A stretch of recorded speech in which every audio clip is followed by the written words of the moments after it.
Welcome back to this edition of Critical Mass Radio Show. I am your host, Ric Franzi. As promised, Chris Bull, managing partner at McDermott and Bull, is in the studio.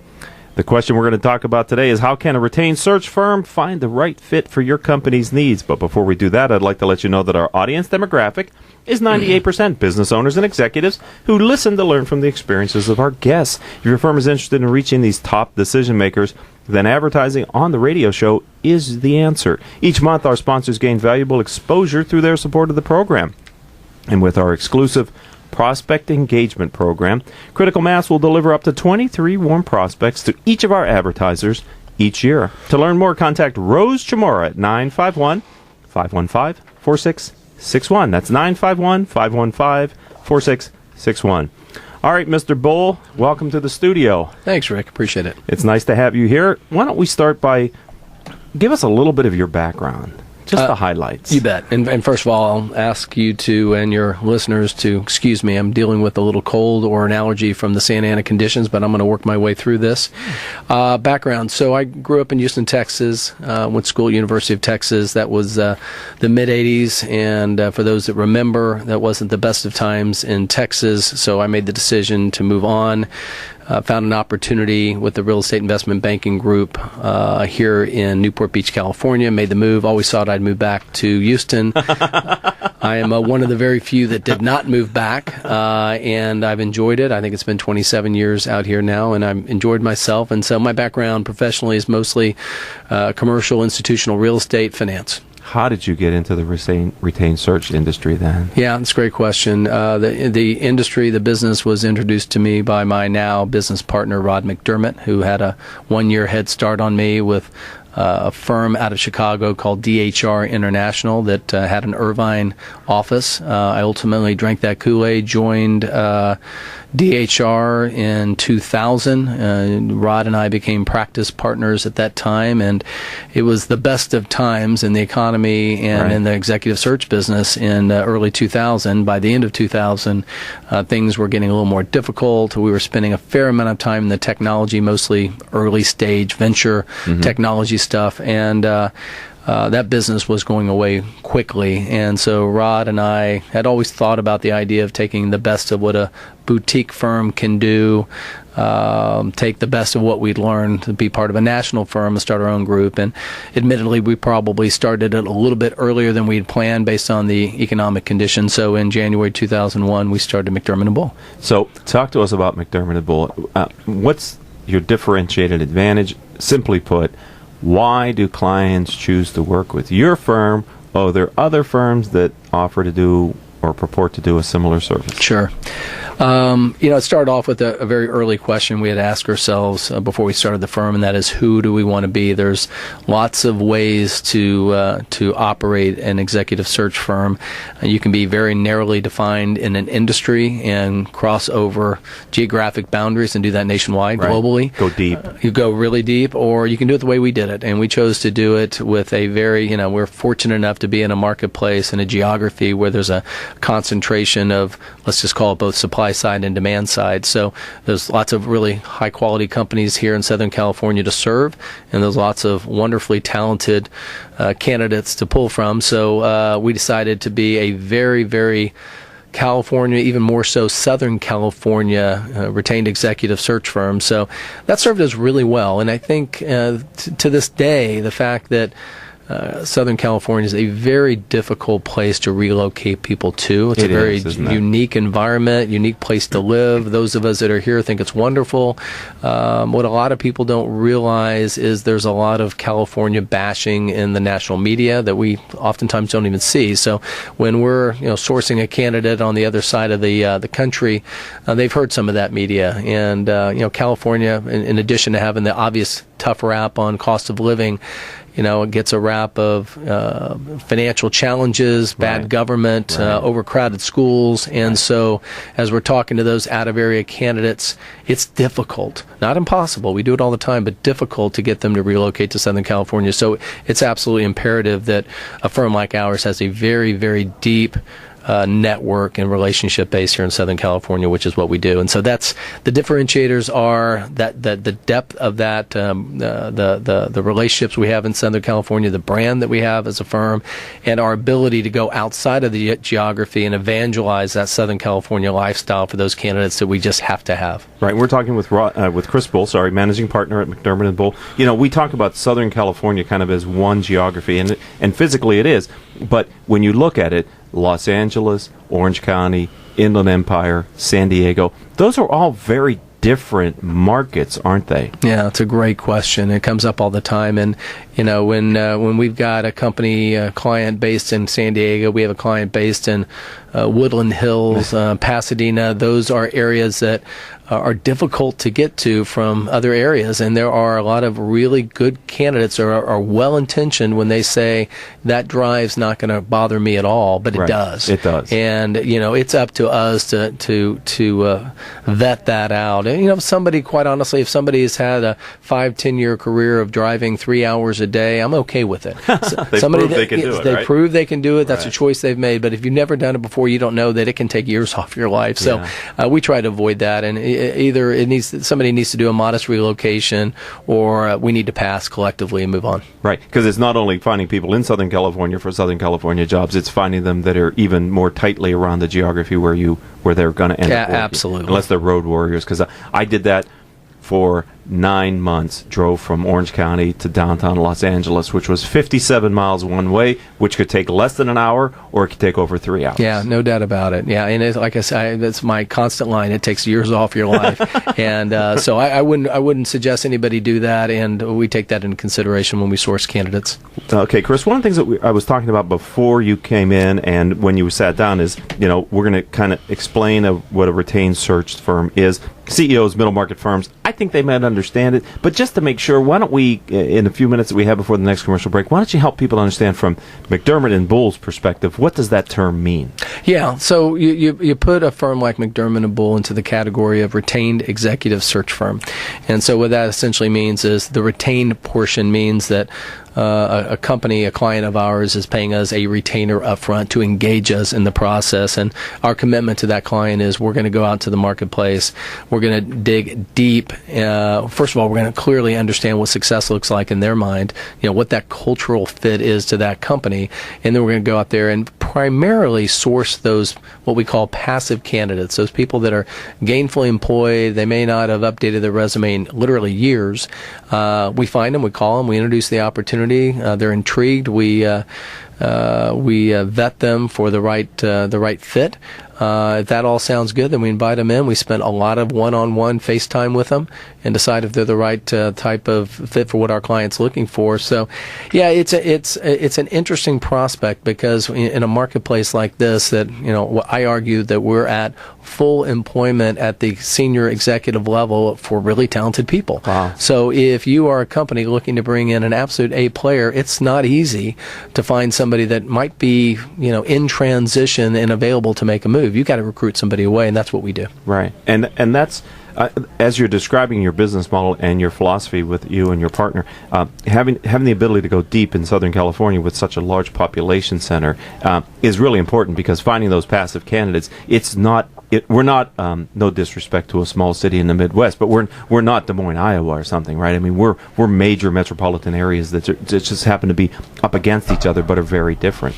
Yeah, no doubt about it. And I go back to your comment about geography. It plays such an important part in recruiting here in Southern California. And when I see some of our competitors from outside the marketplace that come into Southern California to service one of the companies here, it's hard, because you really don't understand the dynamics, the landscape, the traffic patterns, the cost of living, the difference between what a house costs in Corona versus what a house costs in Huntington Beach, et cetera, et cetera. So there's extreme advantages to being local, and I happen to be a big advocate of, when a company is looking to do a formal, engagement, find a good quality boutique retained firm in your marketplace. Because I agree. I get invited to go to other parts of the country to do search, and I have to say no. I appreciate the invitation, I appreciate the confidence, but I'm not as good in Dallas, Texas as I am in Orange County, California. I love what you just said there, because I think more entrepreneurs should hold their line on what they know they do well and not get teased into going into markets where they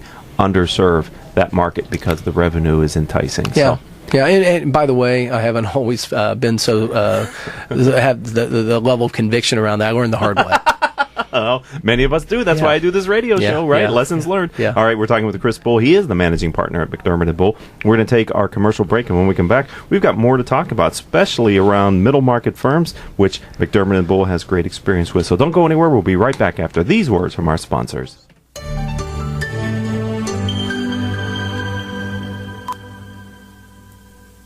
There's something positive about the word up. When things are looking good, they're looking up. When someone's down, you cheer them up. So how do you move up? Well, when it comes to getting your bachelor's or master's degree, there's one university that stacks up. Brandman University. Brandman is ranked by U.S. News & World Report as one of the nation's top 10 universities for online bachelor's programs. Brandman's online graduate programs in business and education also receive top honors. So look us up at brandman.edu. Brandman University. Move up. Smart Business Network is a business-to-business multimedia company providing insight, advice, and strategy for C-level executives of fast-growth, middle market, and large companies.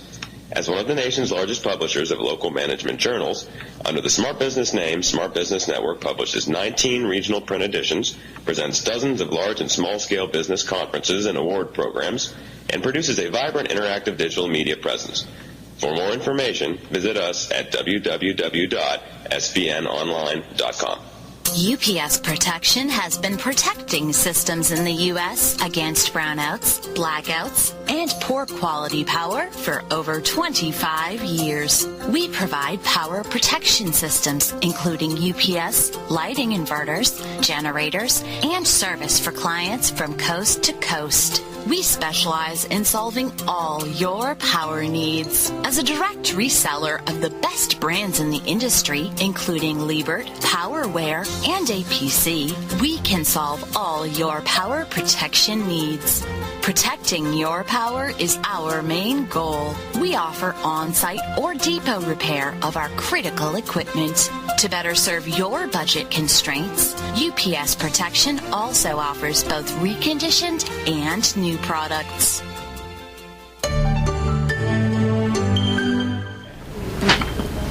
Welcome back to this edition of Critical Mass Radio Show. I am your host, Ric Franzi. Chris Bull, managing partner at McDermott and Bull, is our guest.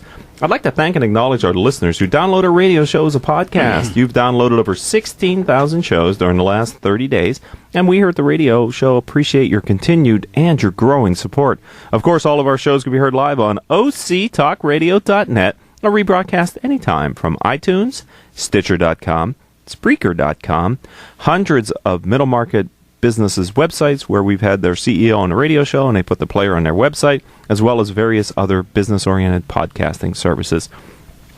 Chris, I like to ask our guests when appropriate to share their guiding principle. And what we mean by guiding principle here on the radio show is of all the things you've learned in your business career, have you developed with your partner kind of a overarching philosophy on how you approach the business and how you're growing it into the future? Sure. Okay. Yeah, it may sound incredibly fundamental, but character, whether it's in recruiting internally for our own firm, and we're a firm made up of roughly 30 professionals, or certainly as it relates to recruiting on behalf of our clients.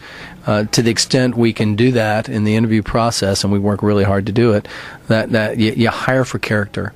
And I didn't just learn that in this industry and in this business with McDermott and Bull. I learned it earlier in my career, and somebody shared that with me. And it's not always easy to vet against that, but to the extent you can do it, I see it all the time in the interview process. As I'm going through, I'm asking certain questions, and based on the way those questions are asked or answered, or literally the way people answer those questions, right, not what they say, yeah, or what they don't say. So it's it sounds incredibly fundamental, but I think over the years of being in this business, I've gotten better at my craft of interviewing and selection, and to the extent you can get around that character question, you hire for character. Excellent.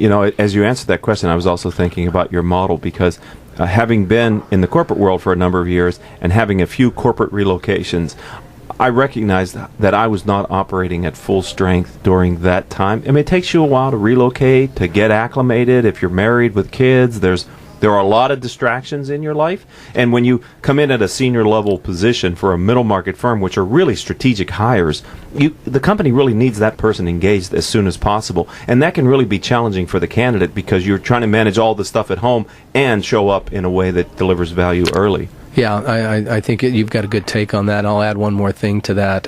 You can have a candidate that's absolutely knocking the cover off the ball over a period of 6, 9, 12 months, and they walk in sheepishly to the CEO and share that they've got to move on because the trailing spouse does not like the move to Southern California. Right. Didn't know what we were getting into. Didn't know we were getting into, and the client says they were doing such a great job for us. The candidate loved it, but that trailing spouse, male or female, just may not feel like it's a good fit. Right, so it's not a good fit. Yeah. Right, and it's going to detract from their performance. It's an expensive mistake to make. It is, and it's equally unfair to the candidate. Yeah. Right, because they pulled themselves across country.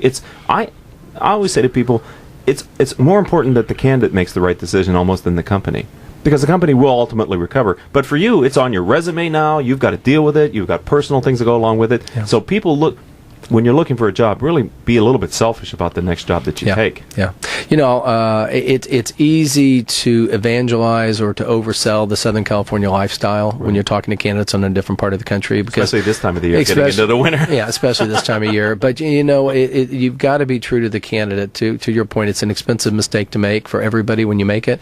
And so, to be fair, you've got to be able to talk with candidates about those things that might be perceived as less than ideal in that Southern California lifestyle. And we can easily talk about those for about the next half an hour as well. So you need to be frank with that candidate, because I'd rather them hear about it in our first or second conversation than right before the offer is made, or even worse than that, 6-9 months into the employment. Right. My brother's 3 years older than I am. He brought me out here after I graduated from Pittsburgh, the University of Pittsburgh, in December. And we left there in it was January. Yeah. And I'd have been here before, but it was always the summer.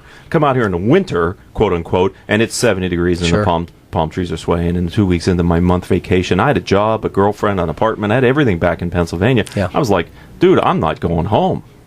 Right? Because you can fall in love with the climate. Yeah. But you also and it took me 6 months, really. I remember this, 6 months of acclimating. And I was a single man, really, with no responsibility, just to find a job, to really get into the Southern California lifestyle. Yeah, sure. So it's not always easy to do.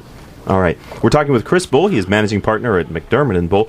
Let's help middle market CEOs that are listening to the radio show. We have about 5 minutes left here on the radio program, Chris. Help them to understand when they should look at a strategic hire and consider a retained executive search firm. Yeah, thanks for asking. That's a nice softball. The first thing I'll reference real quick is the retained executive search business has been around for decades, but primarily used by larger Fortune 500 companies for years and years and years. And at one point, the middle market said, "I want some of this. This is a good service offering. We don't have it in the middle market." So that's allowed firms like ours to exist and service that classic, in this case, Southern California middle market.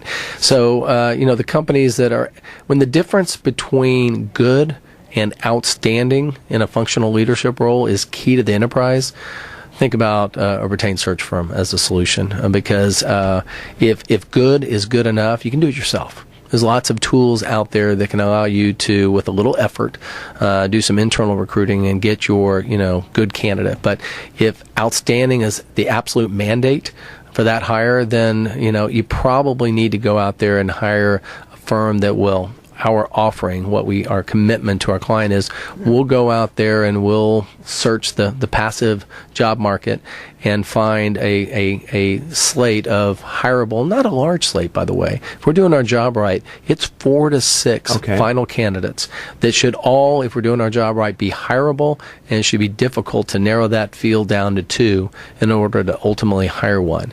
And, again, we're looking for that culture fit. We're looking for that track record of success.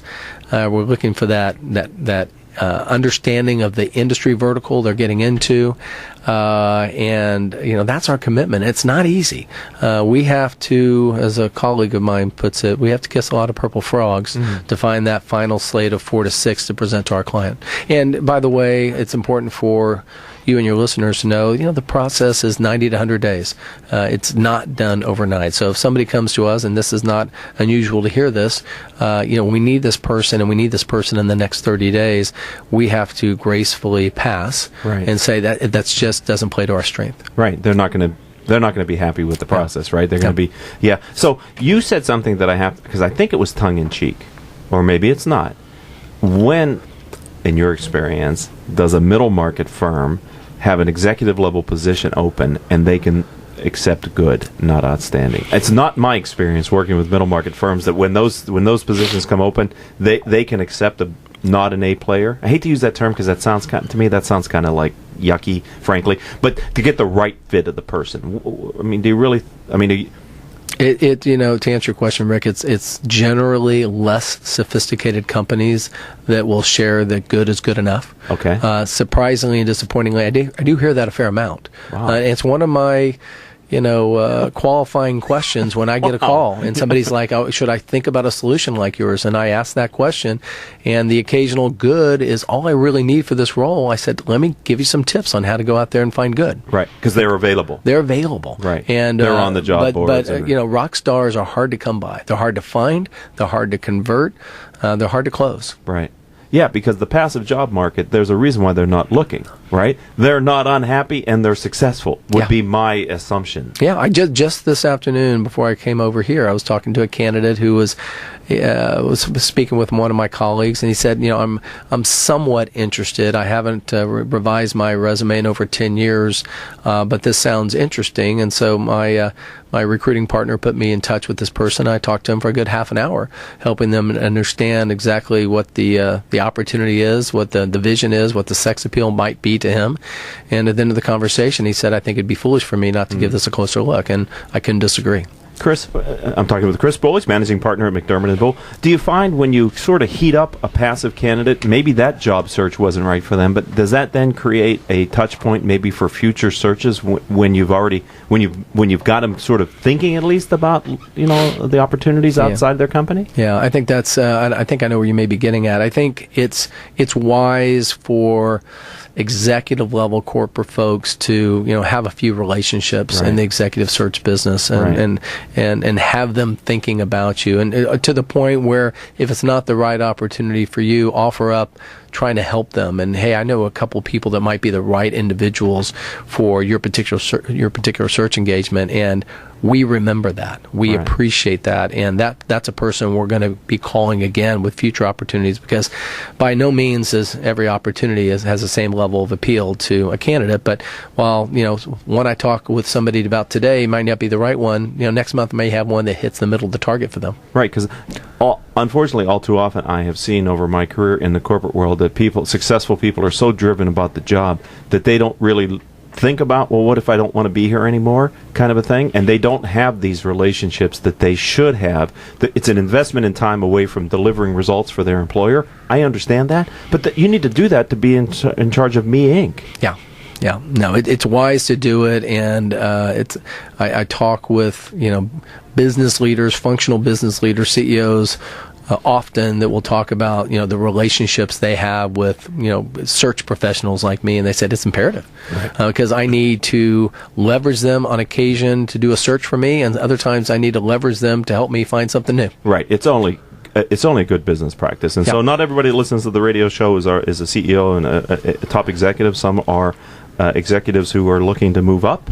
And that's an opportunity as well, right? You're a successful C-suite person, maybe not the CEO, and here's a chance to be considered for that position. And by the way, Rick, I mean, different search firms do it a little bit differently. With our firm, we'll go on occasion a little deeper into the organization. So it's just not the C-suite. We do lots of VPs of X and the occasional director of X. Okay. So we will go deeper into an organization to help good clients of ours. So if someone wants to learn more about McDermott and Bull, how do they find you online? Yeah, go to, you can either type in McDermott and Bull, go to MB Search, M as in Mary, B as in boy, search.com. And our website is pretty well crafted and tells a good story, and it'll help you either put your resume in our database or inquire about the idea of doing a search. One of the other things that I really have been impressed with your firm, and it's a commitment that as far as I can remember, your firm has been committed to, and that is helping professionals in the Southern California marketplace network and meet people and learn. And your mixers and the other things that you're doing, it's a part of your business model, isn't it? It's a commitment you and your partner have made to the community. Yeah, I give my partner Rod a lot of credit for that. He had a vision years ago of trying to help out those senior level executives that might be in transition for any one of a number of reasons, to kind of help them network and stay connected. And we have a group called the McDermott and Bull Executive Network, which is quite large here in Southern California and the Bay Area. And we get that group together. We have kind of separate groups. We have working member groups. We have groups in transition. We break them out into functional areas, smaller groups. So it's not really a business initiative. I shouldn't say it's a business. It's not a profit center. It's a cost center. Exactly. Yeah, but it's the right thing to do for the marketplace. And that's why I wanted to bring it up. Yeah, it pays back in volumes, and I'm glad we do it, and I appreciate the fact that Rod thought of it years ago, and a lot of energy goes towards that initiative. I think it's good karma. Yeah, thanks. I appreciate that. All right. Well, I hope you've enjoyed the interview that I've just done with Chris Bull. I have. He's managing partner at McDermott and Bull. I would strongly encourage you to consider looking at their website, learning more about the services they offer. Thanks for being a friend of the radio show and a part of our community. Thanks, Rick. Appreciate the invitation. Oh, my pleasure. All right. I'd like to thank our advertisers for supporting the program. Brandman University, Center Club of California, Commercial Bank of California, Decision Toolbox, MBN Design, Smart Business Magazine, S&H Rubber, Succession Strategies, Tone Software, and UPS Protection. Our engineer for today's show is Paul Roberts. Our producer was Crystal Nunley. We have a whole team of people that help to make this show as professional as it is and content-rich. If you know of anybody who would like to be a future guest on the radio show, reach out to us on our website, which is criticalmass4business.com. This is your host, Ric Franzi, saying until I talk to you the next time, I hope all of your business decisions move your company in a positive direction.